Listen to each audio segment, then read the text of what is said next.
Good day everyone, welcome back to Manga Goblin. I'm Trix of course, and today we're going to talk about the squats in Warhammer 40,000. Now there's been some rumour about them returning, so I thought I would give my opinion on that, but we're also going to look at the background and the lore, and why they didn't reappear for so long. And we're also going to, talk a little bit about the Demiurge. We don't know much about them, and why they would be a much better fit for the quote-unquote dwarf archetype than the squats in modern day. Now, I'm not saying that I don't want them back, however, I don't want them back in their original form. I consider them to be something of their time, and while it would be cool to see them once again, I hope they're not just copy and pasted. I really don't. So let's get started. To understand what the squats are, we have to go right back to 1st edition Warhammer 40,000. This was more like a space fantasy game, which was, simply put, a fantasy science fiction game. It was basically Warhammer Fantasy Battle turned into the 40k universe, turned into science fiction. So there's a lot of fantasy elements in 1st edition that don't reappear really much later on. I'm more, of course, talking about there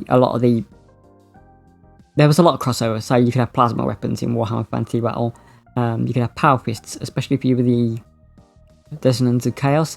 There was a lot of that weapon crossover, and that really didn't come back until much later, when you consider some of the weapons of the Amazons in Mordheim, and some of the weapons in, I think it was the Albion campaign, gave the elves a power fist, and it gave them basically a laser gun. That was overpowered as hell. It really was. But that was a bit of a sidetrack. But let's get back on target. What were the squats? The squats were the dwarf archetype for Warhammer 40,000. They were, simply put, a dwarf stereotype put into a science fiction game. But at that time, as I've said, it was more science fantasy. The squats, or Homo sapiens rotundus, which basically means round human in a sort of really off Latin, were a short, stocky and physically hardy abhuman that were mutated by the gravimetric and environmental conditions near the galactic core. They were space miners that were cut off, and they mutated into squats. So they were human once, and they became this sort of dwarf archetype race, a bit like the Ogrins and a few others. So there's the Philinids, and there's a couple of others around that they make nods to, but they don't really do anything with. Of all the abhumans, this was the one that the Imperium tolerated the most, because they looked, although they were short, stocky, hardy humans, they were genetically basically human. But saying that, the squats were fiercely independent, and they were single-minded, and while they did appear in Imperium armies, you had to remember that they tolerated this alliance because it was beneficial for both sides. When it stopped being so, the squats would immediately pull out, and, well, as their dwarf archetype stays true, they would be very vengeful and grudge-bringy, basically. They would have grudges and they would act on them. As time went on, we had 2nd edition. 2nd edition, they had a lot of notes, and they appeared in the Warhammer Epic game more, so they had a lot more life and a lot more playability in Epic, but their Warhammer 40,000 counterparts really only had the 1st edition models and never really got updated in 2nd edition and later on. Now there has been some token models recently with, we got like an astronaut version of the White Dwarf, and then we got a tech priest version of the White Dwarf, and we had a couple of models in Necromunda, with that very memey video with Duncan and Peachy where the clock broke. Saying this, we have some rumour images which are making people think that squats are returning. That remains to be seen, and while I have heard that squats will be back, I think people need to prepare themselves for some harsh truths about that matter. If they do return, and that's a big if, they will be fundamentally different from what they once were. They will no longer be a joke race. They will be something placed into the hard vicious reality of the modern version of Warhammer 40,000. This is not cuddle bunny time. This is wartime, and the squats should be made in that image, and I hope they are. Going back, the squat weapons were very similar to their Imperium counterparts. The ubiquitous bolter and las rifle or lasgun were commonly used by squat forces, as were things like plasma weapons, melter weapons, but they had some unique weapons of their own, such as exo armour, such as the mole mortars, such as their land trains, such as their trikes, but they were again armed with more common Imperial weaponry. This was the time, of course, when orcs were armed with the ubiquitous bolter, and chain weapons were fairly standard across the board.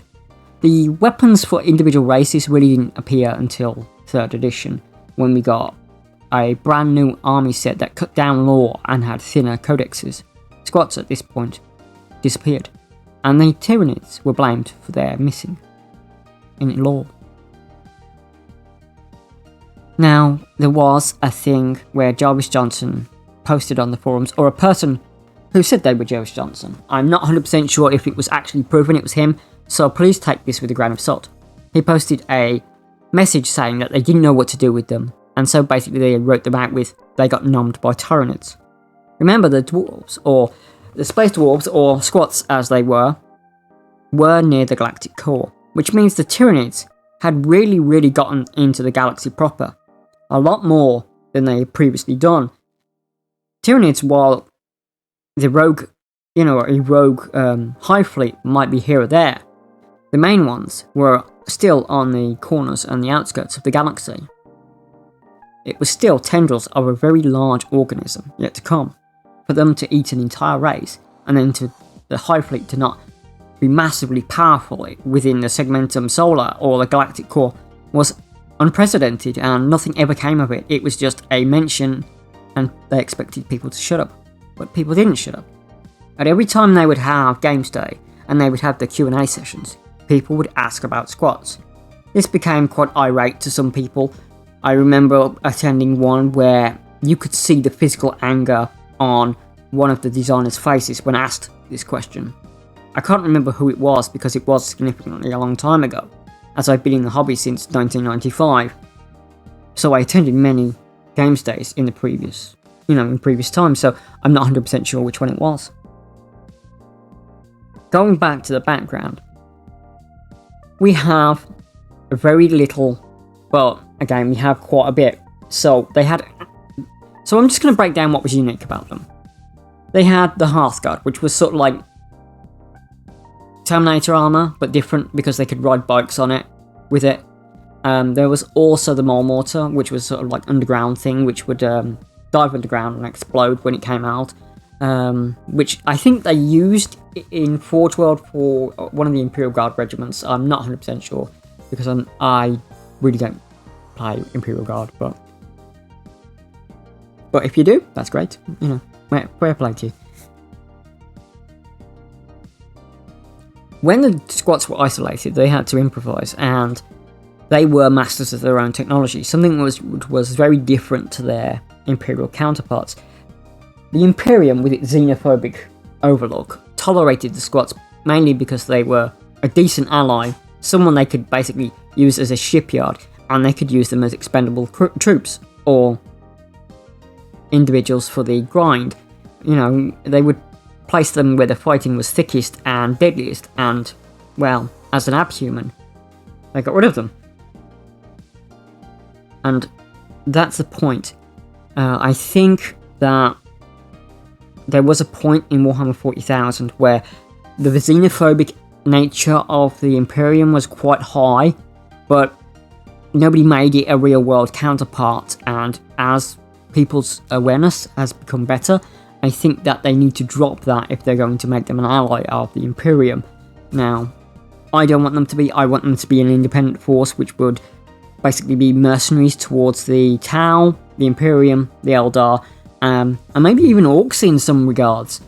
I don't want them to be copy-pasted dwarves from Warhammer or Age of Sigmar back, because I want them to be unique. I want them to be something different than they once were. We have some very preliminary sculpts of the Cyber Slayers that they did, I think that they did them at the beginning of 3rd, or later end of 2nd, but they never got actualized. So they were basically copy pasting Warhammer Fantasy units into Warhammer 40,000, and I think someone went, this isn't going to work because we want to distance it from the other gaming system. I'm not going to approach the problems that Warhammer Fantasy had, and Age of Sigmar still has, because that's a whole different argument. What I'm proposing with this video mainly is we need to look at the squads and how they can become something different and why they weren't in their past.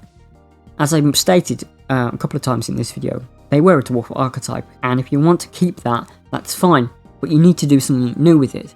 You don't need to copy and paste the Forge Fathers from Mantic game systems, because in there they've got their various own, they've got their vermin, and they've got like space versions of old Warhammer races, which is fine if you want to go down that road. You want a space fantasy game and less sci-fi-ish that it's become now, and that's fine. Mantic are doing their own thing, that's fine. I'm not going to hate on anyone for liking those miniatures, purely up to you. Remember, dwarves at the end of 2nd, beginning of 3rd, were probably very inspired by a guy called Ollie, who did Ollie's armies later on. The designs were very reminiscent of that style, and dwarves still have elements of that going forward. You can see it in the Cateron Overlords, you can see it in the Flyer Slayers, you can see it in the latest. I think the latest thing we got was a character in Curse City, and he was a Cateron Overlord, wasn't he? So, so you can see it like with his faces and stuff. So the dwarf archetype really doesn't change, but what I would hope is that they would. Now, if they do have certain elements from their original incarnation, such as the Trix Hearth Armor, Exo Armor, Hearthguard, Living Ancestors, that's fine, but I want them to do something new with it. I don't want them to simply be, they're back as they were, they're just dwarves in space. That's fine if you want to go down that road, and you're free to disagree with me on that point, but do we really want that back? Do we really want the Eldar to just be high elves in space? Do we want them to lose their uniqueness? Do we want Necrons to just be Tomb Kings in space? And while some people will say yes to that, there is a point when the Necrons were just an unknown mindless force of killing machines. A simply mechanical version of the Tyranids, if you will. They would harvest people, they would disappear with them. And no one knew why, and they've lost some of that mystique when they gave them personalities. And I liked Tassarin in the Infinites and stuff, but I think they did lose something when they gave them those personalities. Moving back to our very short friends, the squats. So let's look at some of the things that squats had in Epic.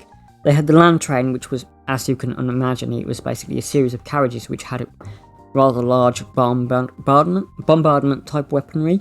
They had the Colossus, which was again a huge vehicle which had masses of artillery. The Leviathan, massive vehicle. This was also contrasted by their bike unit and trike units, which had heavy weaponry but enabled the squat forces to move quite fast. Epic was a very strange game, and when I started, it kind of petered out. And although there were some people playing it, it was hard to get the boxes for the forces for it for some reason. And if you can look at some of the artwork that I put up, it's very similar to dwarf drawings. For example, we've got this picture here that features one with in Hearthguard or Exo Armor, and it's basically a dwarf slayer but with a bolt gun and a chain axe. I really hope, and I'm sorry again, that this doesn't come back. We can have a space dwarf archetype without going full dwarf, full Warhammer Fantasy Battle dwarves. The next few pictures I'm going to put up are the pictures that were in 1st and 2nd edition. Now, you notice these throughout the video, but I want you to pay attention to the vehicles that they're using. For example, in this one, they're using a Rhino, which again is another piece of Imperial technology. Do we need another Imperial Army? There is enough Space Marines, in my opinion. Yes, okay, I'm glad that Black Templars are coming back. That's a different argument. But it isn't, again, another Imperial Army that takes away from Xeno armies such as Tyranids, who haven't had anything in what, I think the last time they had something was 2006, 2008, something like that. So it's a good long time, 12 years at least, if you don't count the Gene Stealer cults, which a lot of people don't. You look at Eldar, they've got what, 3 or 4 kits in the last 20 years? It's, yeah, because if you look at it, you've got like Jane'Zar, you've got the Banshees, I think you've got some vehicle refreshes with the Warwalker and the Dreadnought, Spirit Walker, whatever it's called, I can't remember offhand, but it doesn't really matter, because going back to the subject at hand, these are simply just short humans with Imperial weaponry. Do we really need another one? Now that's for each person to decide for themselves. In my opinion, I want them to be unique, and at the moment, that remains to be seen what they can do with them. Now, saying that, I do trust GW to do something now with them than I would 20 years ago. Because they would have just been re-imaged with, they would just have been another Imperial Army. We've got a Thud gun here, we've got a heavy weapons team with our heavy bolters, we've got the bike squads, which were one of the only unique things about the army. If you look at, you can find it online, but if you look at Codex Army lists, which was the Get You By Army list in the 2nd edition box set, this was the time of Hero Hammer, when your characters would make up 50% of your army. If you look at the weapons and the special weapons on the 2nd page of the army list, it is bolters, power axes, refractor fields, chain weapons, bolt pistols, flamer, melter gun, plasma guns. Nothing really unique until you get into the Thud gun, Tarantula, which became Imperial Guard weapons later on. Their vehicles were Land Rhinos and Rhinos. They were simply put a weird hybrid between a Space Marine army and an Imperial Guard one. And I can understand why people didn't know what to do with them. Even the Hearthguard, who had the Squat Exo Armor, which had a 4+ save on 2d6. And only a few people could take it. The Hearthguard could take it. The Warlord could take it, I believe. And the Ancestor Lord was quite a frail character, but he was a massive psyker. He had a weapon skill of 8 though.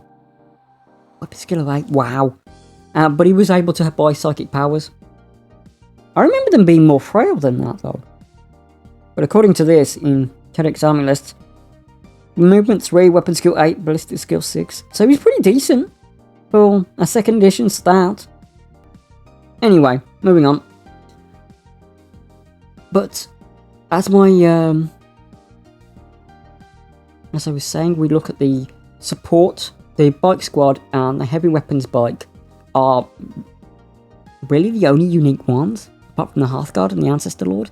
The rest of it is simply something that you could find in another army list. And yeah, I understand that it was a different time back then, but it had nothing really unique except for the things that I've mentioned, the very few things. Of course, yes, orcs at this time were using bolter weapons, but in 3rd edition, after Gorka Morka, we got something new with the orcs.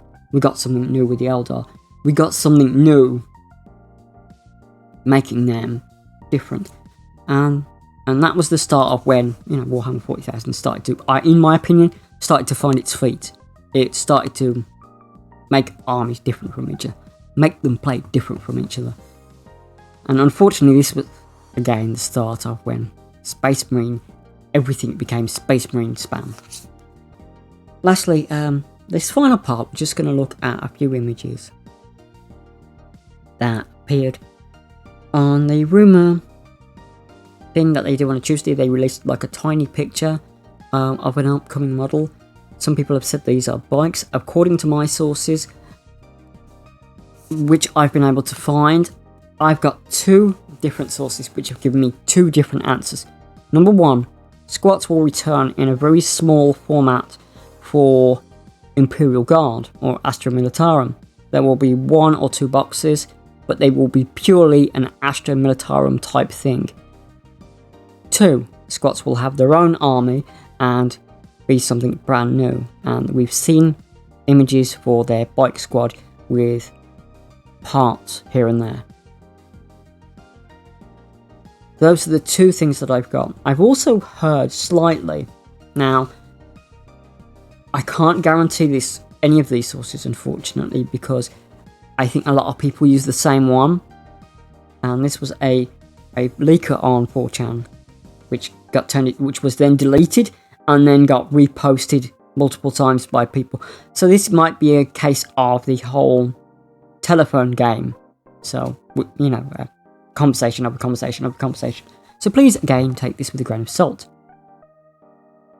In one of the upcoming boxes for Kill Team, one of the boxes is going to have a squat Kill Team. Is that true? I would highly say no. I would highly say no. But that's just something that's out there. So we've looked at all the things, and we've looked at some of the rumours, and we've looked at some of the background. We haven't had a deep dive into the background where we could look at the strongholds, the leagues, and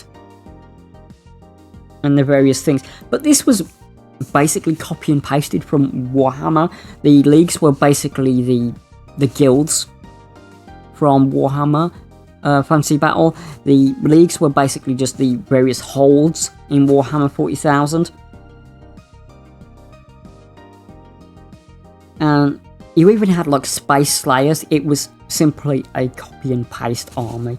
You know, they didn't know what to do with. It was abandoned. Should they have killed them off the way they did? Probably not. Should they have done something with them? Maybe they should have, you know. But we did get the Tau, and the Tau are now a mainstay of Warhammer 40,000. Much to the disappointment of some players.